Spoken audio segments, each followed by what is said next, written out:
May road trip tayo bukas. Sino G? Paalam lang ako. Kanino, Jack? Sa parents mo? Palagi ka naman pinapayagan mo ngayon Sa girlfriend ko si Leah. Siya yung papaalam mo na kay Ash. Anak ng mga under! Ang corny nyo ba? Ang cringe pati. Bakit nyo kailangan magpaalam sa mga girlfriend nyo? Ano yan? Kasi girlfriend namin sila, Adli. Ayaw namin sila mag-overthink. And wala namang masama kung magpapaalam kami. Hindi Ibig sabihin, hawak nila yung mga desisyon nyo sa buhay?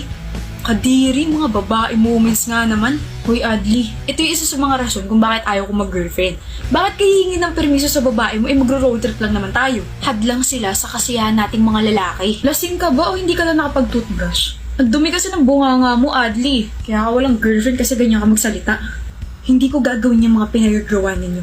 Tignan nyo, kinikilabutan ako. Kakainin mo rin yung mga pinagsasabi mo. Gugutumin ko na lang yung sarili ko. Mga under.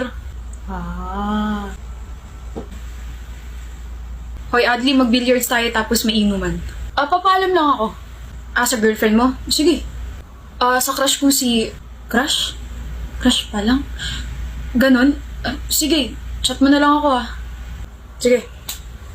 Hindi magpapaalam sa girlfriend, Red. Hindi rin sa nililigawan, Jack. Kung hindi sa crush naman pala magpapaalam itong kaibigan natin si Adli. Iba palang magkagusto to Ano nga ulit yung sabi niya 2 years ago, bro?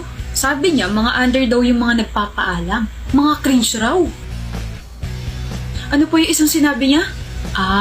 Hadlang daw mga babae sa kasiyahan natin. Tapos ngayon, crush pala nagpapaalam na agad.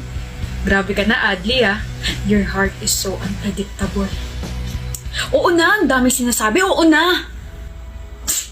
I was immature, okay? May character development na ako. Tsaka hindi ko lang siya basta crush. Iligawan ko na siya. Gusto ko siya, tsaka isa siya sa mga dahilan kung bakit masaya ako palagi. Kaya oo na, mali na ako dati. Para akong tatay mo sa sobrang proud sa'yo. Dahil dyan, mag-triple date tayo this weekend. Triple date? So, kasama rin si Jana ko. Hindi pre, triple date. Tayong 3 lang.